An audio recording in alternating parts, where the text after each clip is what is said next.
You trudge through the door, your boots heavy with the weight of stories they'll never hear. The ones who were never there, who never saw the madness you've witnessed, who will never understand the length of time it takes for a memory to fade. Or not fade. You sit at the kitchen table, the one you grew up with, the same table where your family gathered for countless dinners, holiday celebrations and birthday candles. Today, it's different. It's like you're not even here, like you're still out there, wherever there is. Your mom eyes you carefully, her voice shaky as she asks, "How was it?" The question's innocent, but it's loaded. The eyes of your younger brother and sister flicker between you and the table. They don't know how to ask, so they remain silent. But the silence screams louder than words ever could. They never thought you'd come home like this. When they heard about the war, they imagined you as a hero. But you're not. Not in the way they think. You're here now, but you're not here. You've come back with stories. Stories of bravery, survival, and moments that you'll never forget. You tell them about the firefights, the strange, inexplicable moments of calm in the chaos, the way time stretches and contracts on the battlefield. You speak about the cold, harsh reality of war, the stuff they never talk about on TV, and they sneer. "You're just looking for attention," your sister says, her voice dripping with judgment. "It wasn't that bad." Your brother laughs nervously. "You probably saw worse on a video game." They don't understand. You weren't looking for attention. You were trying to show them something real. But that's the thing about bravery. Sometimes it's invisible to those who've never faced fear up close. Your service? It's just a chapter in their lives, one they can't understand or appreciate because they weren't there. They don't get it. You glance at your mom, who shrinks away, avoiding your gaze. She's afraid of the truth, afraid of hearing just how close she came to losing you. The weight of their skepticism hangs in the air like a shadow, suffocating the room. You weren't supposed to come home this way. You weren't supposed to leave that place with more than just medals and photos of a uniform. You were supposed to come back whole, with your family celebrating the end of your service, proud of your sacrifice. But here you are, trying to get them to see you for who you really are, someone who lived through hell and came back, still breathing. And they just don't get it. The days blur together. You try to fit into a life that feels like it's on a different wavelength. At first, you tell yourself it's just the transition back to civilian life, but that excuse begins to wear thin. You walk through the same streets you used to know, but they don't feel like home anymore. The pavement beneath your feet is foreign, as if you've stepped into another world. The faces you pass don't recognize you. Not really. They look at you with polite curiosity, but you can tell they don't see what's underneath. They don't see the weight that you carry. The look in their eyes is different. Pitiful, perhaps, or dismissive, but never truly understanding. You've tried to talk to your mom about it, but she doesn't get it. How could she? She didn't see the things you saw, hear the sounds that haunt you when the world falls silent. She looks at you like you're the same person who left, but you're not. Not anymore. The nightmares, the hyper-alertness, the way your heart races when someone sneaks up behind you, it's all new. It's all yours now. But she doesn't know that. The truth is you're fighting battles no one can see. You get up every day, push yourself to go through the motions, but it's exhausting. You put on a smile, slip into a conversation, but every time someone asks, "How are you?" you feel like you're being asked to lie. There's no right answer. If you say you're fine, they won't believe you. If you say you're not, you'll get that look, the one where they don't know what to do with you. Either way, you lose. And then there's the little things. The way your hands tremble when you hold a cup of coffee, the sudden flash of panic when a car backfires or someone knocks too loudly at the door, the flood of memories that come rushing back every time you're caught off guard. These are the things you don't know how to explain, and you don't want to either. Because once you do, you'll be that person, the one who can't handle things, the one who didn't come back whole. They just don't understand. The veterans you meet at the local VA, the ones who've walked a similar path, they do. They don't need words. They see it in your eyes, in your movements, in the way you withdraw from crowds. They nod in quiet recognition, but even they seem disconnected. They know the struggle, but how can they help? They're fighting their own battles. Each of you is isolated in your own way, struggling to find a sense of normalcy in a world that seems more foreign with every passing day. But you try. You put on your best face and show up to social events, even though every part of you wants to stay home and bury yourself in the silence. You try to laugh at the jokes, to participate in the small talk, but it's a performance. No one knows how badly you want to scream, to say, "I need help," but you don't. You're not sure how, and if you did, would anyone listen? One day, you get a call from an old friend, someone who was there in the thick of it, someone who knows.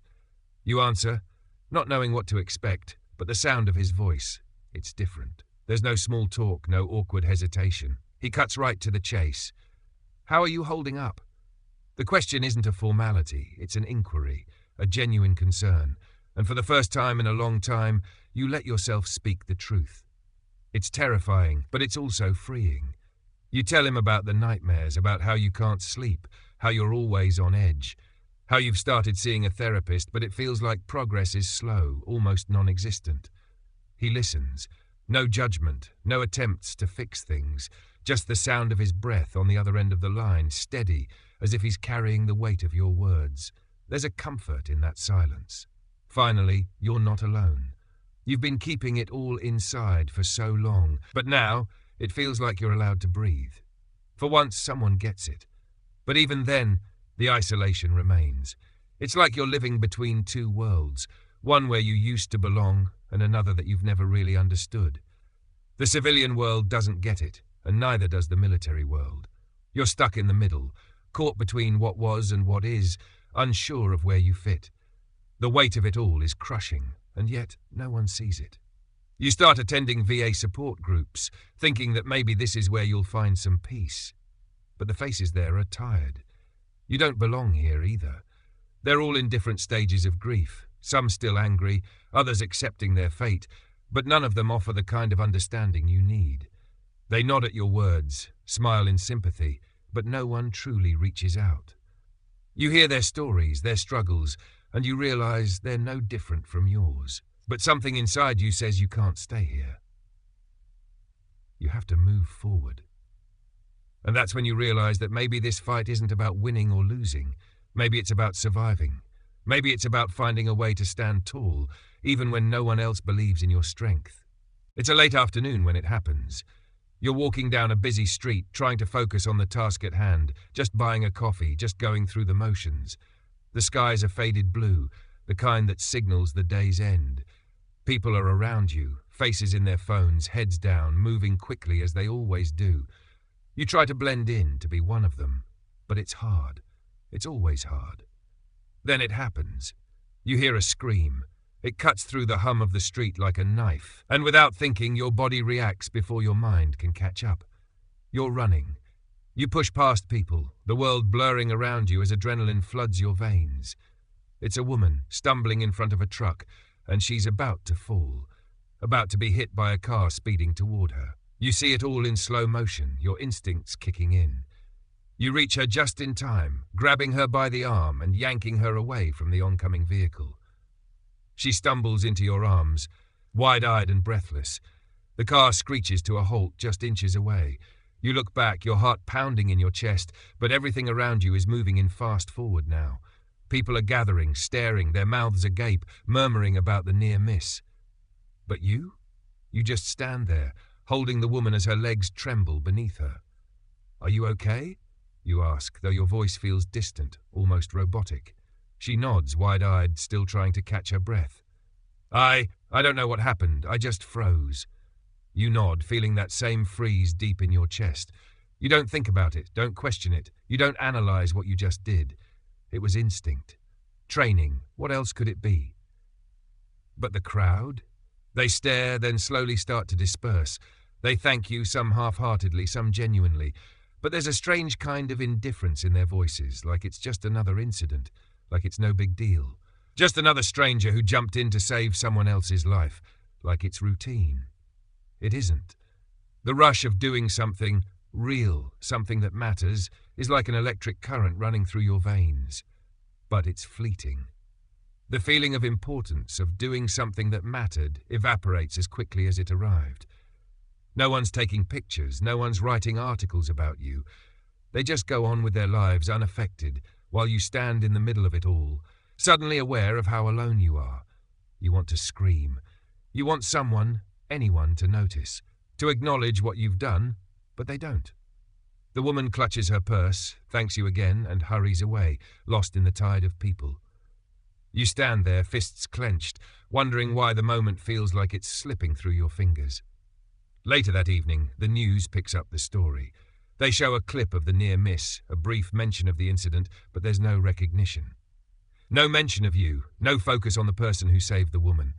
They talk about the truck, the driver, but the heroism, it fades into the background, unnoticed, as usual. It's just another Good Samaritan story. No names, no faces, no significance. It doesn't bother you as much as you thought it would, but it still stings. The same feeling, that gnawing emptiness, the realization that no one cares about what you do, not in the way that you want them to. You did something extraordinary, something that most people would never do, but it doesn't matter, not in the eyes of the world. And in a way, that feels even worse than when they first dismissed you.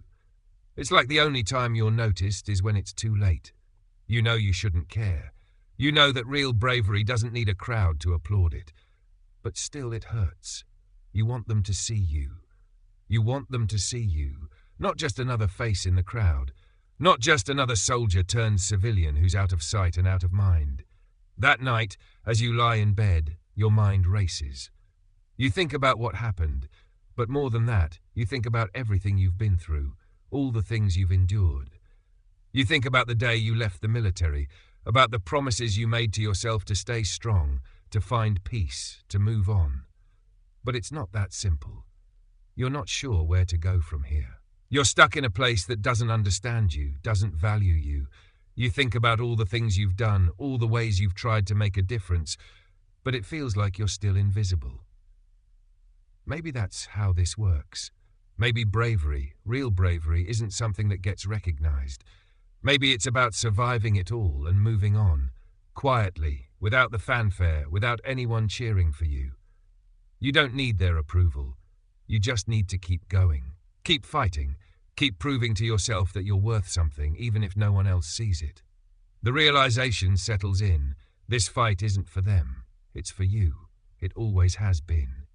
You roll over, eyes stinging with exhaustion, and you let yourself drift to sleep, not because everything's fine, but because for the first time in a while, you feel a flicker of something inside you, a spark of strength. You've survived it before, and you'll survive it again. The months that follow are a blur. Time moves strangely, like you're walking in circles without ever quite finding your way out. You return to the same routines, trying to act like everything's normal. You go to the grocery store, you get your oil changed, you sit through family dinners, but it's like you're watching yourself from the outside. The world around you feels like a different planet. Everything that seemed so important before, the little problems, the superficial dramas, now feels trivial. You have bigger things to worry about, but they don't see it. Your friends don't understand, and your family, well, they've stopped asking how you're doing. They don't really care anymore. They assume you're fine because that's the story they've chosen to believe. They don't realize how deeply it cuts when no one asks about your real battles, the ones that happen behind your eyes, in your mind, at night when you're trying to sleep. You get back to work, trying to focus on your job, but your mind keeps drifting. Every time you try to engage in a conversation, your thoughts slip away, back to that moment. The truck, the woman, the crash. You saved her. But no one cares. They won't remember. They won't know the truth of it. You wonder if anyone will ever understand how much it cost you to do that. Then, one evening, you hear a familiar voice.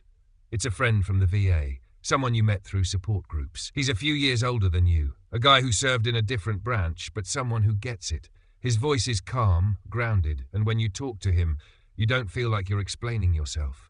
He just knows. "I heard what happened," he says one day, his tone low but earnest. "You're not invisible, you know. What you did, it matters. You don't know why, but that simple statement hits you harder than anything in the past months. It's not praise, not an attempt to make you feel better. It's just the truth. What you did wasn't just a reflex, he continues. That was you, making a choice. You chose to save her. That's something. For a moment, you don't know what to say.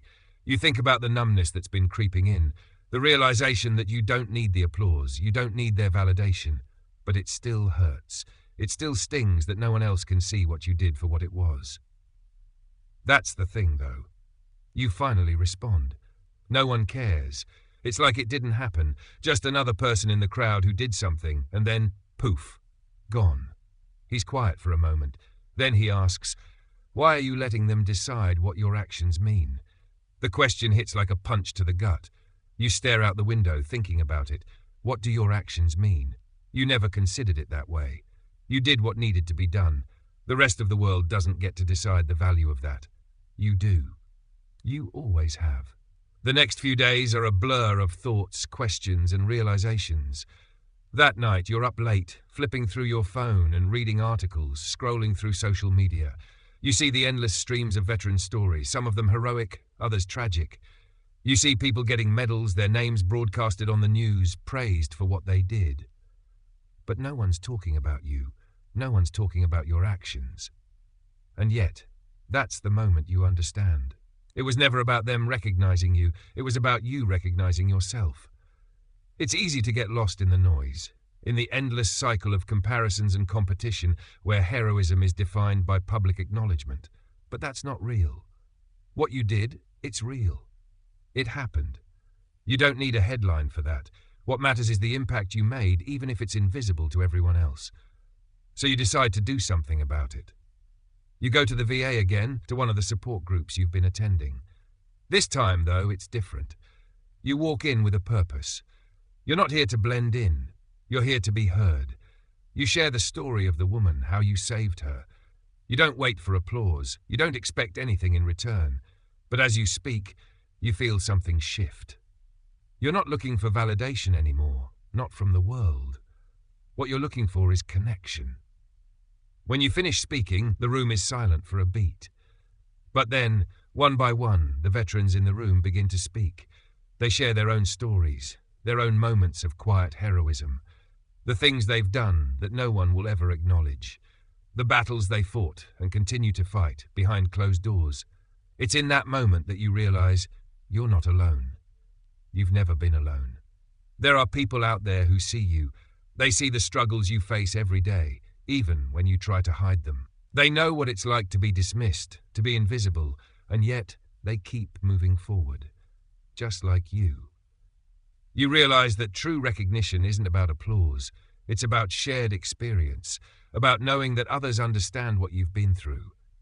And in that room, in that group, you find what you've been searching for all along, understanding. It's not the validation of strangers or the approval of your family. It's the recognition of your peers, the ones who've walked the same road, faced the same fears, and survived the same battles. You leave that day with a weight lifted from your shoulders. You don't need to prove anything to anyone anymore. You're not invisible. You've always mattered. You've always been enough. The day of the public event arrives, and you feel the familiar weight of nerves in the pit of your stomach. It's a ceremony meant to honor veterans like you, those who have served in the military, who have sacrificed for their country. On the surface, it seems like the recognition you've been waiting for. But as you get dressed, as you prepare yourself mentally to face the crowd, you know something's off. This isn't just any ceremony. It's the culmination of everything you've been struggling with, everything you've been dismissed for. And for once, you're not sure how to face it. The event is being held at a large civic center. There's a crowd of veterans, their families, and a few media outlets, but even before you arrive, you can already feel the undertones of discomfort in the air. You stand at the back of the room, watching as people mingle, clapping each other on the back, sharing stories about what they've done and where they've been. But it's all surface level. No one really knows what anyone else has gone through. They don't know what you've seen, what you've lost. The thought of walking into the spotlight and letting everyone else judge you, their eyes already filled with preconceived notions, weighs heavy on you. A few minutes into the ceremony, The speaker calls out the names of those being honored for their service. You watch as each name is read aloud, and veterans take their turn on stage, shaking hands, accepting their awards, and returning to their seats.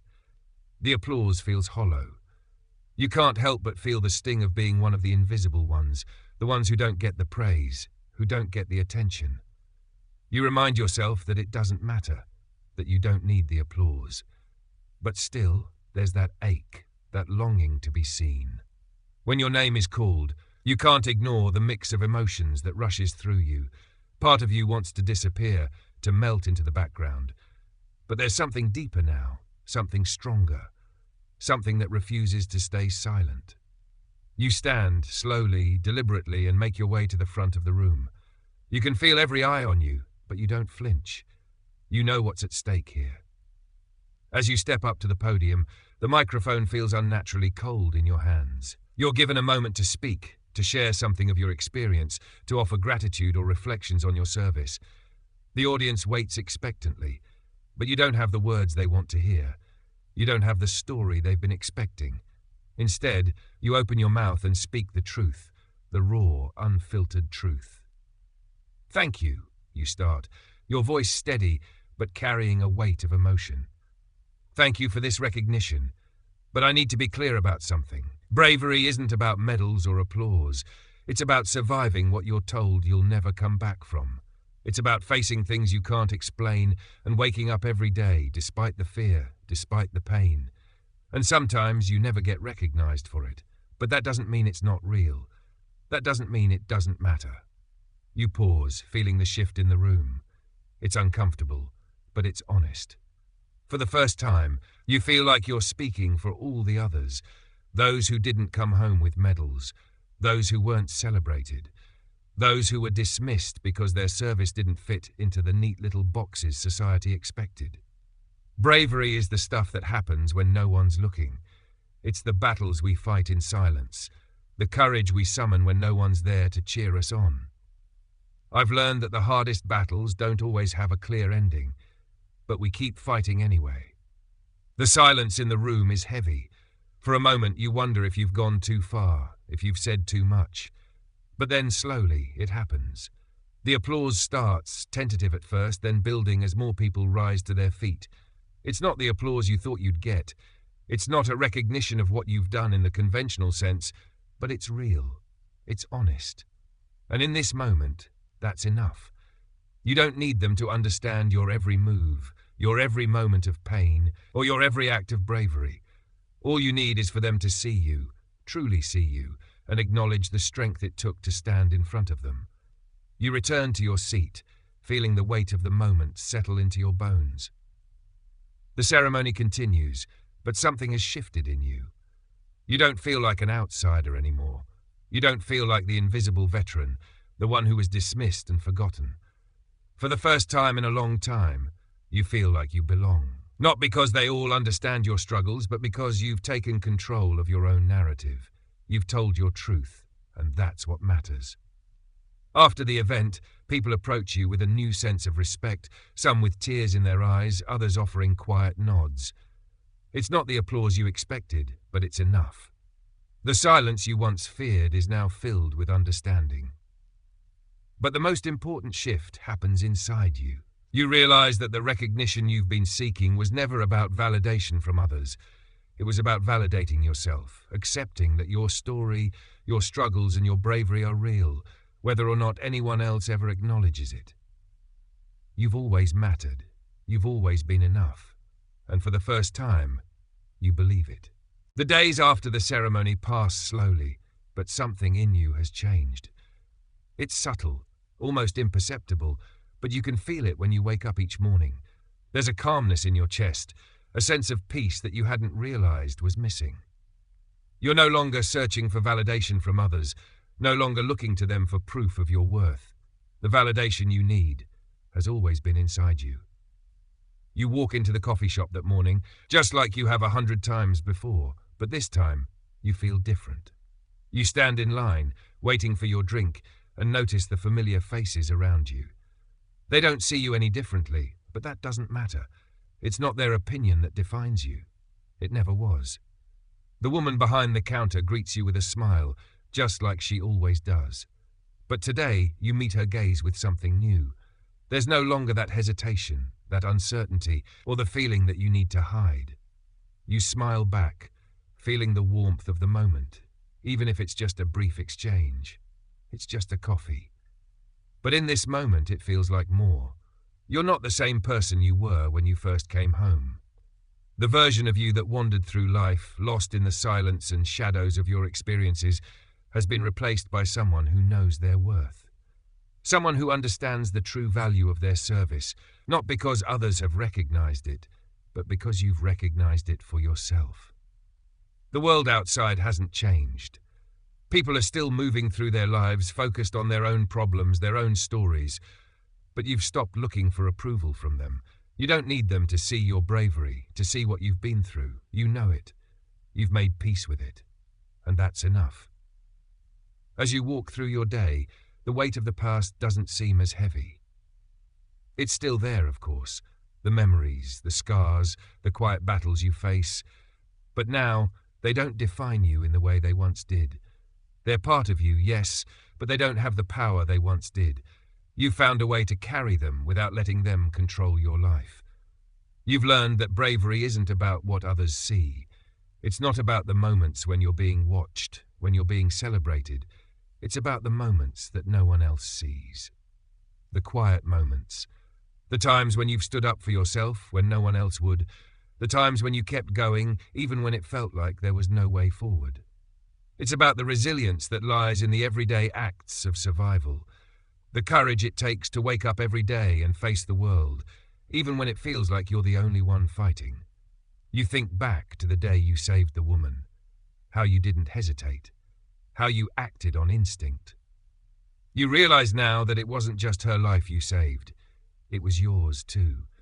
It was the part of you that had been silenced, the part that had been invisible for so long. The act of bravery, the choice to do something that mattered, to risk yourself for another person, was a reminder that you are still here. You are still strong. You are still enough. And that's the story you want to share. Not the one that gets applause, not the one that gets a medal, but the story of survival, of resilience, of everyday courage. The story that doesn't need anyone else's approval to be real. You've found a way to keep going. And in that, you realize you are the hero of your own story, not because others see you as one, but because you've chosen to be. Your journey is far from over.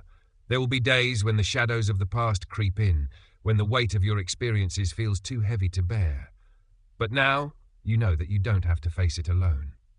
You are not invisible. Your bravery is not invisible. And as long as you keep moving forward, as long as you keep fighting for yourself, you will always find the strength to rise again.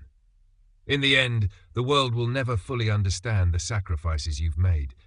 But that's okay. You don't need them to. What matters is that you understand.